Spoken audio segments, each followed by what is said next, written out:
ನೀವಿಬ್ಬರು ಹೀರೋಗಳಿಗಂತೀರಿ. ಅದರ ಜೊತೆಗೆ ತುಂಬ ಏನಂದರೆ ಇವತ್ತು ನಮ್ಮ ಎಲ್ಲ ಸಿನಿಮಾಗಳನ್ನ ತೊಗೊಂಡು ಗ್ರ್ಯಾಂಡಾಗಿ ರಿಲೀಸ್ ಮಾಡಿ ಒಳ್ಳೆಯ ಹೆಸರು ಸಂಪಾದನೆ ಮಾಡ್ತಿರುವಂಥ KVN ಸಂಸ್ಥೆ ಸುಪ್ರೀತ್ ಅವರಾಗ್ಬೋದು, KVN ಸರ್ ಆಗ್ಬೋದು, ಆ್ಯಂಡ್ ಅಗೇನ್ ಆನಂದ ಆಡಿಯೋ ನಮ್ಮ ಶ್ಯಾಮ್ ಅವರಾಗ್ಬೋದು, ನೀವೆಲ್ಲ ಸೇರಿದಕ್ಕೆ ಇವತ್ತೊಂದು ಒಳ್ಳೆ ಕಳೆ ಕಟ್ಟಿದೆ ಸರ್. ನಾವು ನಿಮಗೋಸ್ಕರ ವೇಟ್ ಮಾಡ್ತಾ ಇದ್ವಿ. ಇನ್ನೇನಿದ್ರು ಸಾಂಗ್ಸ್ ಬಗ್ಗೆ ನೀವು ಹೇಳಬೇಕು, ನಾವೇನಿಲ್ಲ, ನಮ್ದೇನಿಲ್ಲ, ಕೆಲಸ ಮುಗಿದಿದೆ. ನೀವೆಲ್ಲ ಪ್ರಶ್ನೆ ಕೇಳಿದ್ರೆ ನಾವು ಉತ್ತರ ಕೊಡ್ತೀವಿ. ಸುಪ್ರೀತ್ ಸರ್ ಆಗ್ಬೋದು, ಶ್ಯಾಮ್ ಸರ್ ಆಗ್ಬೋದು, ಯಾರು ಬೇಕಾದ್ರೂ ಮಾತಾಡಿ. ನನ್ನ ಮಾತಿಲ್ಲ, ಕೆಲಸ ಅಷ್ಟೇ. ಯಾಕೆಂದರೆ ನಾನು ಚರಣು ಸಿನಿಮಾನ ಹೊರಗಡೆ ತರೋ ವಿಷಯದಲ್ಲಿ ಇಬ್ಬರು ಬ್ಯುಸಿಯಾಗಿ ಹೋಗಿದ್ದೀವಿ ಒಬ್ರಿಗೊಬ್ರು. ಸೊ ಹಾಗಾಗಿ ಈ ಟೆನ್ಷನ್ ನಮಗೇನು ಗೊತ್ತಾಗ್ತಿಲ್ಲ. 18ಕ್ಕೆ ಸೆಪ್ಟೆಂಬರ್ 18ಕ್ಕೆ ರಿಲೀಸ್ ಆಗ್ತಾ ಇದೆ. ನನಗೆ ನಾನು ಜಾನಪದ ಹಾಡುಗಳು ತುಂಬ ಇಷ್ಟಪಡ್ತೀನಿ ಯಾವಾಗಲೂ.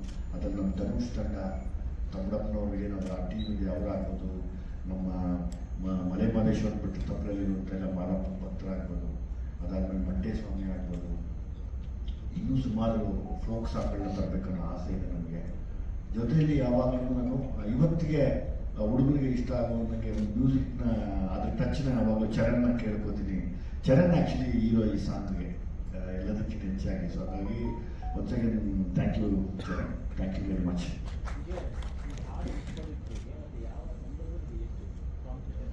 ಸರ್, ಇದು ಯಾವಾಗ ನಮ್ಮ ಸಿನಿಮಾಗಳು ಅಂದಾಗ ನನ್ನ ಮಣ್ಣಿನ ಕಥೆಗಳು, ನನ್ನ ಬಡತನದಲ್ಲಿ ನಾವು ಹೊಂದಿರುವಂಥ ಇವತ್ತಿಗೂ ಬಡತನ ಇರುವಂಥ ಬಡವರ ಕಥೆಗಳನ್ನು ಮಾಡೋಕ್ಕೆ ಇಷ್ಟಪಡ್ತೀನಿ.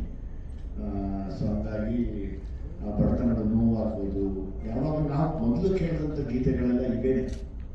ಇವತ್ತಿಗೆ ಹೊಸ ತಂಡ ಉಟ್ಕೊಂಡಿದೆ, ಧನುಷ್ ಟೀಮ್ ಎಲ್ಲ ಈ ಥರ ಸುಮಾರು ತಂಡಗಳು ಉಟ್ಕೊಂಡಿದೆ. ಅವರೆಲ್ಲರೂ ಮೇಲ್ ಬರಬೇಕು ಅನ್ನೋ ಆಸೆ. ಮತ್ತೆ ನಮ್ಮ ಸಂಸ್ಕೃತಿ ಏನು, ಜನಪದ ಸಂಸ್ಕೃತಿ ಏನಿದೆ ಅದನ್ನು ನಾವು ಇನ್ನೂ ದೊಡ್ಡ ಮಟ್ಟಕ್ಕೆ ಬೆಳೆಸ್ಕೊಂಡು ಹೋಗ್ಬೇಕು. ನಮ್ಮ ಕನ್ನಡ ನಾಡಿರುವಂಥ ಜನಪದ ಸಂಸ್ಕೃತಿನ ತುಂಬ ದೊಡ್ಡ ಮಟ್ಟಕ್ಕೆ ತಗೊಂಡೋಗ್ಬೇಕು ಅನ್ನೋ ಆಸೆ ನಾನು ಸಣ್ಣದು ಒಂದು ಹೆಜ್ಜೆ ಇಡ್ತಾ ಇದ್ದೀನಿ. ಸೊ ಹಾಗಾಗಿ ಮುಂದೆ ಬರುವಂಥ ಎಲ್ಲ ನಿರ್ದೇಶಕರಾಗ್ಬೋದು, ಎಲ್ಲೋ ಒಂದು ಕಡೆ ಒಂದೊಂದು ಜಾನಪದ ಗೀತೆಗಳನ್ನ ಹಾಕ್ತಾ ಬಂದರೆ ಸೊ ಅದು ಕೂಡ ನಶಿಸಿ ಹೋಗಲ್ಲ ಅನ್ನೋ ಒಂದು ಆಸೆ ನನಗೆ. ಚರಣ್ ಫಸ್ಟ್ ಇತ್ತು, ಯಾಕಂದರೆ ಮ್ಯೂಸಿಕ್ ಅವ್ರು ಚೆನ್ನಾಗಿರುತ್ತೆ. ನಂದು ಮತ್ತೆ ಜಾನಪದ ಇಬ್ಬರು ಮಾತಾಡ್ಕೊತೀವಿ.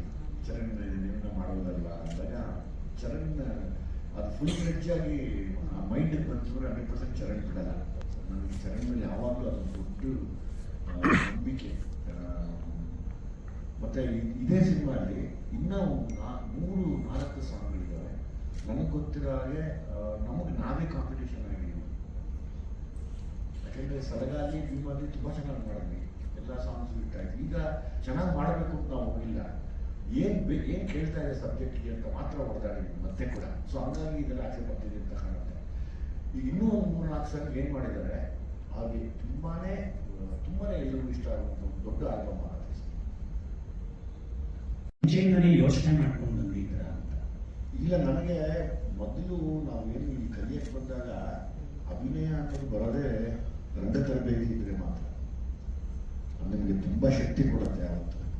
ಸೊ ಹಾಗಾಗಿ ನಾನು ಸ್ಕ್ರಿಪ್ಟ್ ಮಾಡಿದಾಗ ಸ್ವಲ್ಪ ರಂಗಭೂಮಿ ಕಲಾವಿದರಿಗೆ ಜಾಸ್ತಿ ಒತ್ತು ಕೊಡ್ತೀನಿ. ಯಾಕಂದರೆ ಅವರು ಭಯ ಇಲ್ದಿರ ಅದಕ್ಕೆ ಜೀವ ತುಂಬ ಯಾರು ಚಿಕ್ಕ ಆಗ್ಬೋದು ಅಥವಾ ಮುಂದೆ ಬೆಳೆಯುವಂಥ ಮಕ್ಕಳಾಗೋದು, ಅವರು ಸ್ವಲ್ಪ ಈ ಸೌಂಡ್ ಕಡೆ ಇಷ್ಟಪಡೋ ಥರ ಇದೆ. ಮತ್ತೆ ಆ ಸೌಂಡನ್ನು ನಾನು ಒಳ್ಳೆಯದೇನು ಹೇಳಕ್ಕೆ ಸಾಧ್ಯ ಅಂದರೆ ಇದೇ ಇವಾಗ ಕೆಂಡದೋಕುಲಿ ಗಂಡನ ಅನ್ನೋ ಲೈನ್ನಲ್ಲಿ ಪ್ರೇಯರ್ ಮಾಡಿದ್ರೆ, ಅಂದರೆ ಎಕ್ಸ್ಟೆಂಟ್ಗೆ ಹೋದರೆ ಒಬ್ಬ ಪ್ರಾರ್ಥನೆ ಮಾಡೋನ ಅವ್ರ ಎಕ್ಸ್ಟೆಂಟ್ಗೆ ಹೋದ್ರೆ ಹೆಂಗೆಲ್ಲ ಕೂಗ್ಬೋದು ದೇವ್ರನ್ನ ಅನ್ನೋ ಒಂದು ಕೂಗ್ನ ಇಂಗ್ಲೀಷ್ ಪದಗಳಲ್ಲಿ ಬರೆದಿಟ್ಟಿದ್ದೀನಿ ನಾವು. ಗಟ್ಲೆದು ಇದೆ ಎಕ್ಸ್ಪೀರಿಯನ್ಸ್ ಇದೆ, ಆಕ್ಟಿಂಗ್ ಅಲ್ಲಾಗಲಿ, ರೈಟಿಂಗ್, ಡೈರೆಕ್ಷನ್ ಅಲ್ಲಾಗಲಿ. ಸೊ ಅವ್ರಿಗೆ ಒಂದು ಆಕ್ಟರ್ ಇಂದ ಆಕ್ಟಿಂಗ್ ಹೇಗೆ ಆಚೆ ತೆಗಿಬೋದು. ಈಗ ಒಂದು ಚಿಕ್ಕ ಸ್ಟಂಟ್ ಮಾಡಕ್ಕೆ ಒಂದು ಚಿಕ್ಕ ನುವಾನ್ಸಸ್ ಇರುತ್ತೆ. ಸೊ ಆ ವಿಷಯ ಒಂದು ವಿಷಯ ಹೇಳಿದ್ರೆ ಅದು ನಮ್ಗೆ ಇನ್ನೂ ಈಸಿ ಆಗುತ್ತೆ. ಸೊ ಅದರಿಂದ ಅವ್ರ ಜೊತೆ ಕೆಲಸ ಮಾಡೋದು ತುಂಬಾ ಈಸಿ ಆಯ್ತು ನನಗೆ, ಆಮೇಲೆ ತುಂಬಾ ಖುಷಿ ಆಗಿತ್ತು. ವಿಜಯ್ ಸರ್, ಮುಹೂರ್ತದ ಸಂದರ್ಭದಲ್ಲಿ ಹೇಳಿಕೆ ಅಂದ್ರೆ ಬದುಕು ಕಟ್ಕೊಡಕ್ಕೆ ಬೆಂಗಳೂರಿಗೆ ಬಂದಂತರ ಕತೆ ಎರಡೂ ಇದೆ ಅಲ್ವಾ. ಹಣೆ ಬರ ಬರ್ಕೊಳ್ಳೋದು ಇದೆ, ಹಣೆ ಬರನ ಯಾರು ಇನ್ನೊಬ್ರು ಬಂದು ಕಳೆಯೋದು ಇದೆ. ಒಂದು ಕ್ಷಣ ಮಾಡಿದ್ರೆ ಮಿಸ್ ಆಗುತ್ತೆ ಲೈಫಲ್ಲಿ. ನಾನು ಯಾವಾಗಲೂ ಒಂದೇ ರಿಕ್ವೆಸ್ಟ್ ಮಾಡ್ಕೊಳ್ಳೋದು ತಮ್ಮ ಪ್ರಶ್ನೆ ಯೋಗೇಶ್ವರ, ಬೆಂಗಳೂರಿಗೆ ಯಾರೇ ಹೆಣ್ಮಕ್ಳು ಯಾರು ಬಂದು ಇಳಿತೀರಾ ಒತ್ತಲ್ಲಿ ಬಂದು ಇಳಿದ್ಬಿಡ್ತಾರೆ. ಯಾರೋ ಪ್ರೀತಿಸೋನು ಕರೀತಾನೆ ಅಂತನೋ, ಮತ್ತು ಯಾರೋ ನಂಬಿಕೆಯನ್ನು ಕರೀತಾನೆ ಅಂತನೋ, ಆ ಬಂದು ಹೆಣ್ಮಕ್ಳು ತನ್ನ ತಾಯಿ ತಂದೆಗೂ ಸಿಗಲಿಲ್ಲ, ಕೊನೆಗೆ ಆಕೆಗೆ ನ್ಯಾಯನೂ ಸಿಕ್ಕಿಲ್ಲ ಬದುಕಿನಲ್ಲಿ. ಕೊನೆಗೆ ಆ ಮಗು ಎಲ್ಲೋಯ್ತು ಅಂತಾನೆ ಗೊತ್ತಿಲ್ಲ. ಎಷ್ಟು ಮಿಸ್ಸಿಂಗ್ ಕಂಪ್ಲೇಂಟ್ಸ್ ಇವತ್ತು ಹಂಗೆ ಇದೆ, ಸಿಕ್ಕಿಲ್ಲ. ಇದೆ ಮೆಜೆಸ್ಟಿಕ್ ಕತೆ.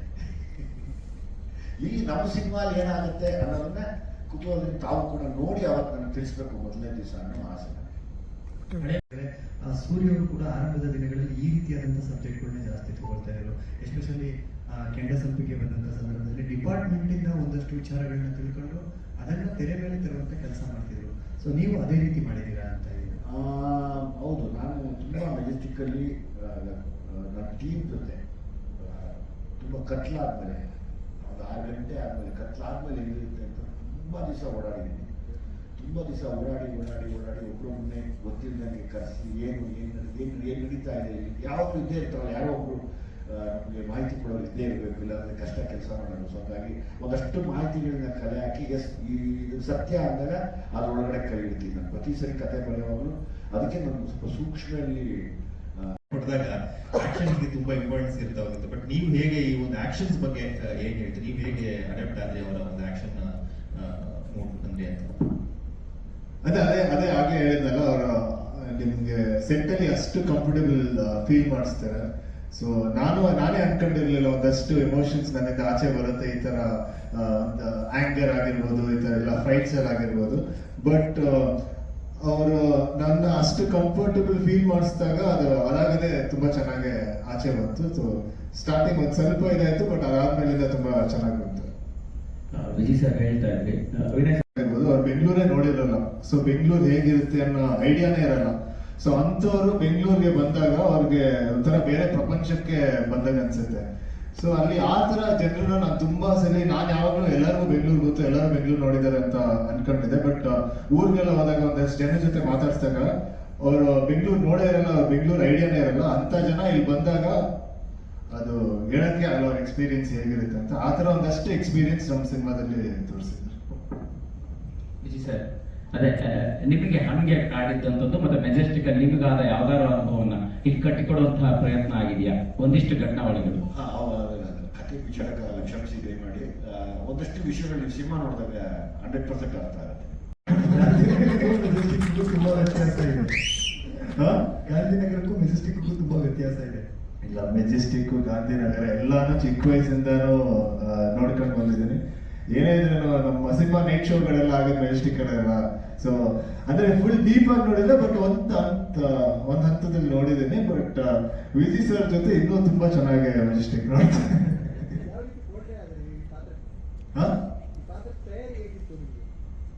ಆಕ್ಚುಲಿ ಪಾತ್ರಕ್ಕೆ ವಿಜಯ್ ಸರ್ ಹೇಳಿ ಏನೇನ್ ಮಾಡ್ಬೇಕು, ಏನೇನ್ ಕಲಿಬೇಕು, ಏನೇನ್ ಮಾಡ್ಬೇಕು ಅಂತ ಅವ್ರು ಹೇಳಿದ್ರು. ಸುಮ್ಮನೆ ಬಾ ನೀನು ಎಲ್ಲ ಮಾಡಿಸ್ತೀನಿ ಅಂತ. ಮೆಜೆಸ್ಟಿಕ್ ಓಡಾಡಿದ್ದೀನಿ ಸರ್, ಬಟ್ ಈ ಸಿನಿಮಾದಿಂದ ಗಾಟ್ ದಿ ಆಪರ್ಚುನಿಟಿ. ನಮ್ಮ ಅಪ್ಪ ಎಲ್ಲೂ ಬಿಟ್ಟಿಲ್ಲ, ಎಲ್ಲ ಕಡೆ, ಎಸ್ಪೆಷಲಿ ವಾಟ್ ದೇ ಕಾಲ್, ಹೆಣ್ಮಕ್ಳು ಕೆಲವು ಕಡೆ ಹೋಗೋದಕ್ಕೆ ಆಗಲ್ಲ ಮೆಜೆಸ್ಟಿಕ್ ಅಲ್ಲಿ, ಅಂತ ಕಡೆ ಎಲ್ಲ ಶೂಟಿಂಗ್ ಮಾಡ್ಬೇಕಾದ್ರೆ ಕರ್ಕೊಂಡು ಹೋಗಿ ತೋರಿಸಿದ್ರೆ ನೀನ್ ನೋಡ್ಬೇಕು, ನೀನು ಚಿನ್ನಕ್ಕೆ ಅವತ್ತು ನಾವು ಕ್ಯಾಮ್ರಾ ಹೈಡಿಂಗ್ ಅಲ್ಲಿ ಇದ್ದು ಶೂಟ್ ಮಾಡ್ತಾ ಇದ್ವಿ. ನನ್ನ ಪಾಡಕ್ಕೆ ನಾನು ನಡ್ಕೊಂಡ್ ಬರ್ತಾ ಇದ್ದಿದ್ದೆ. ಐ ಥಿಂಕ್ ವಿಜುವಲ್ಸ್ ರಿಲೀಸ್ ಮಾಡಿದ್ದೇವೆ ಆಲ್ರೆಡಿ. ಒಂದು ಶಾರ್ಟ್ ಇದೆ ಮೆಜೆಸ್ಟಿಕ್ ಬಸ್ ಸ್ಟಾಪ್ ಅಲ್ಲಿ, ನಾನು ಇಳ್ಕೊಂಡು ಬರ್ತಾ ಇದ್ದೀನಿ.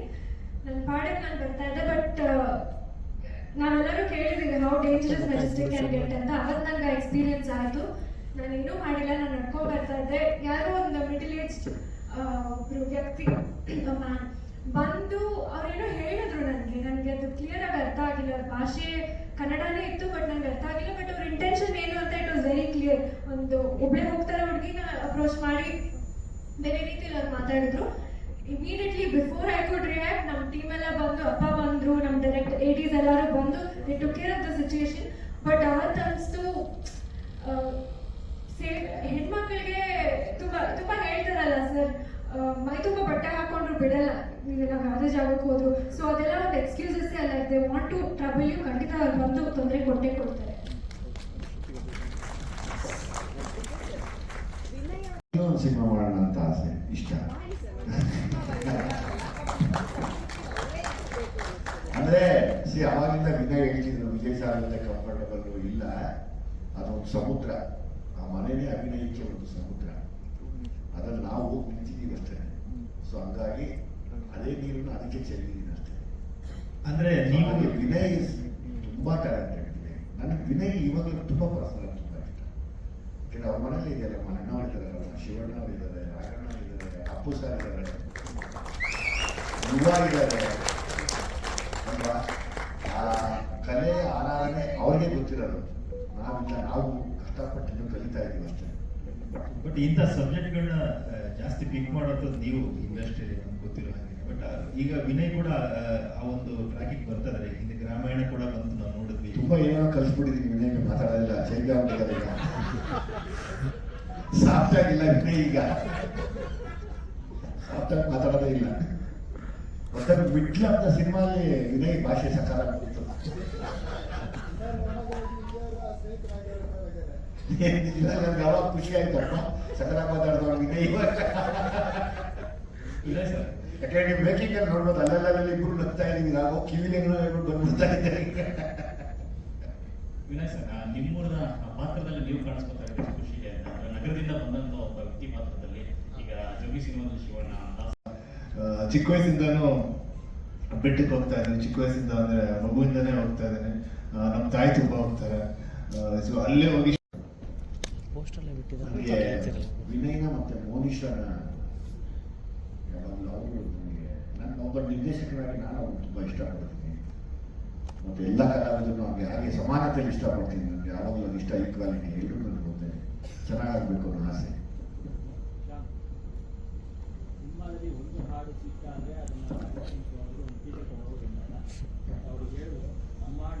ಒಳ ವಿನಯ್ ಸಿಕ್ಕಿದ್ರ ನೀವು? ಅಫ್ಕೋರ್ಸ್ ಅವರು ವಿನಯನ ವಿನಯಲ್ಲಿರೋ ಆ ವಿನಯತೆ ಇದೆಯಲ್ಲ, ಅದು ತುಂಬ ರೇರ್. ಅದು ಅದೆಲ್ಲ ದುನಿಯಾದಿಂದ ಅಷ್ಟೇ ಇತ್ತು, ನಮಗೆ ಏನು ಆ ಥರದ್ದಿಲ್ಲ. ಬಟ್ ವಿನಯಲ್ಲಿ ಅಷ್ಟು ದೊಡ್ಡ ಮನೆ ಮಗು ಆದ್ರೂ ಇನ್ನ ಅಂಬಲ್ನೆಸ್ ಹಂಗೆ ಇದೆ, ಆ ವಿನಯತೆ ಹಂಗೆ ಇದೆ. ಎಲ್ರಿಗೂ ಒಳ್ಳೇದು ಬಯಸೋದಿದೆಯಲ್ಲ, ಅದು ತುಂಬ ಕಷ್ಟ ಈ ಕಾಲದಲ್ಲಿ. ಯಾಕಂದ್ರೆ ಈ ಕಾಲ ಒಳ್ಳೇದು ಮಾಡು, ಕೆಟ್ಟದ್ದು ತಗೋ. ಎಲ್ಲರೂ ಅಷ್ಟೇ, ನಾವು ಒಳ್ಳೇದು ಮಾಡ್ತೀವಿ, ಕೆಟ್ಟದ್ದು ಮಾತ್ರ ತಗೋತಾ ಇದೀವಿ, ಮತ್ತೆ ಒಳ್ಳೇದು ತಗೊಳಕ್ಕಾಗಲ್ಲ. ಆ ಥರ ಯಾವಾಗಲೂ ಒಳ್ಳೇದು ಬಯಸುವಂಥ ಒಳ್ಳೆ ಮನಸ್ಸು ವಿನಯಲ್ಲಿದೆ. ಹಂಗಾಗಿರೋದ್ರಿಂದ ವಿನಯ್ ನನಗೆ ತುಂಬ ಇಷ್ಟ. ಅಷ್ಟು ಅಷ್ಟು ಚೆನ್ನಾಗಿದೆ ಕಾಲ ಕ್ರೂರ ಅಲ್ಲ. ಯಾರಪ್ಪ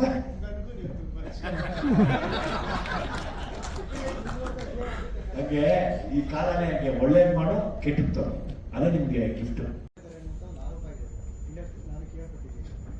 ಯಾವ ಸಿನಿಮಾಗೆ ಅಂತ ಅದಕ್ಕೆ ನಾನು ನಿಮಗೆ ಕೇಳ್ತಿದ್ದೇನೆ ಸರ್. ಈಗ ಕನ್ನಡ ಸಿನಿಮಾ ಕರಾವಳಿ ರಿಲೀಸ್ ಆಗಿದೆ, correct sir? We are in third weak. ಚೆನ್ನಾಗಿ ಹೋಗ್ತಿದೆಯಲ್ಲ. ನಾನು ಹೇಳ್ತಿದ್ದಿಲ್ಲ ಸರ್, ಯಾವುದೇ ಸಿನಿಮಾ ಆಗಲಿ, ಕನ್ನಡ ಸಿನಿಮಾ ಆಗಲಿ, ಇಂಗ್ಲೀಷ್ ಆಗಲಿ, ಯಾವುದೇ ಆಗಲಿ, ಯಾವುದೇ ಸಿನಿಮಾ ಸಸ್ಟೈನ್ ಆಗಬೇಕು ಅಂತಂದ್ರೆ ಆ ಕಲೆಕ್ಷನ್ಸ್ ಹೋಗ್ಬೇಕು. ಆ ಕಲೆಕ್ಷನ್ಸ್ ಬಂದಾಗಲೇ, ಈಗ ಒಂದು ಸ್ಮಾಲ್ ಎಕ್ಸಾಂಪಲ್ ಕೊಡ್ತೀನಿ ಸರ್ ನಿಮಗೆ. ಈಗ ಓವರಾಲ್ ಮನೆಯಲ್ಲಿ 10 ಸ್ಕ್ರೀನ್ಸ್ ಇದೆ, ಕರೆಕ್ಟ್? ಎಲ್ಲಾ ದಿನನೂ 10 ಸ್ಕ್ರೀನ್ಸ್ ಓಪನ್ ಮಾಡಲ್ಲ. ಸಿನಿಮಾ ಫ್ಲೋ ಇರೋದ್ರ ಮೇಲೆ 2 ಸ್ಕ್ರೀನು, 4 ಸ್ಕ್ರೀನು, 5 ಸ್ಕ್ರೀನು ಓಪನ್ ಮಾಡ್ತಾ ಹೋಗ್ತಾರೆ. ಯಾವಾಗ ನಿಮಗೆ 5-6 ದೊಡ್ಡ ಸಿನಿಮಾ ಬರುತ್ತೆ, ಎಲ್ಲ 10 ಸ್ಕ್ರೀನ್ ಓಪನ್ ಮಾಡ್ತಾರೆ. ಎಲ್ಲ 10 ಸ್ಕ್ರೀನ್ ಏನೇನು ಆಕ್ಯುಪೆನ್ಸಿ ಕೊಡ್ಬೇಕು ಕೊಟ್ಟೆ ಕೊಡ್ತಾರೆ. ಹೇಳಿ ಸರ್.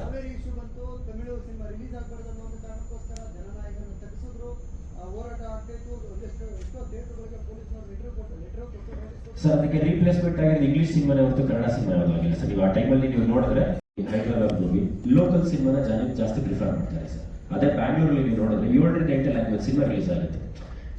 ಇಲ್ಲಿ ಏನಾಗಿದೆ, ಜನ ಆಡಿಯನ್ಸ್ ಥಿಯೇಟರ್ ಬರ್ತಿರೋದ್ರಿಂದ ಥಿಯೇಟರ್ ಅದನ್ನು ಸ್ಕ್ರೀನ್ ಮಾಡ್ತಿದ್ದಾರೆ ಹೊರತು ಯಾರು ಖಾಲಿ ಥಿಯೇಟರ್ ಇಟ್ಕೊಂಡು ಬೇರೆ ಲ್ಯಾಂಗ್ವೇಜ್ ಸಿನಿಮಾ ಯಾರು ರನ್ ಮಾಡ್ತಾರೆ? ಇದೇ ನೀವು ಎಂಟೈರ್ ಇಂಡಿಯಾದಲ್ಲಿ ಹೋದ್ರೆ ನಮ್ಮ ಬ್ಯಾಂಗ್ಳೂರಲ್ಲಿ ಅದರ್ ಲ್ಯಾಂಗ್ವೇಜ್ ಸಿನಿಮಾ ಹೋಗೋಷ್ಟು ಇನ್ನು ಯಾವ ಸ್ಟೇಟ್ ಅನ್ನು ಸಹ ಹೋಗಲ್ಲ ಸರ್. ವಿತರಕರು ಅಂತ ನೀವು 25-30 ವರ್ಷದಿಂದ ನೋಡ್ಕೊಂಡು ಬಂದ್ರು ಸಹ ಸಿನಿಮಾ ಫ್ಲೋ ಇದೆ. ನಾವು ಬಂದಾಗಿಂದ ಅಥವಾ ಈಗ ಒಂದು 10 ವರ್ಷದಿಂದ ಸ್ಟಾರ್ಟ್ ಆಗಿದೆ ಅಂತೀರ. ನೀವು 1980 ನೋಡಿ, 1990 ನೋಡಿ, 2010 ನೋಡಿ, ಅದರ್ ಲ್ಯಾಂಗ್ವೇಜ್ ಸಿನಿಮಾಸ್ ಇನ್ಫ್ಲೂಯೆನ್ಸ್ ಮೊದಲು ಕಾಂತಾರ ತಗೊಳ್ಳಿ, KGF ತಗೊಳ್ಳಿ, ಸೂಫ್ರಮ್ಸೋ ತಗೊಳ್ಳಿ. ಇವತ್ತು ಕರಾವಳಿನೂ ಸಹ ಫಸ್ಟ್ ವೀಕ್ ಲಾಸ್ಟ್ ವೀಕ್ ಏನು ಸ್ಕ್ರೀನ್ ಮಾಡಿದ್ವಿ ಅದಕ್ಕಿಂತ ಜಾಸ್ತಿ ಸ್ಕ್ರೀನ್ ಮಾಡ್ತಿದ್ವಿ ಅದರ್ ಸ್ಟೇಟ್ಸ್. ಇವತ್ತು ಲಾಸ್ಟ್ ವೀಕ್ ನೀವು ಬಾಂಬೆ ಎಲ್ಲ ತಗೊಂಡ್ರೆ 4-5 ಶೋ ಇತ್ತು, ಈಗ ಮತ್ತೆ 5 ಸೆಂಟರ್ ಎಕ್ಸ್ಟ್ರಾ ಓಪನ್ ಮಾಡ್ತೀರಲ್ಲ.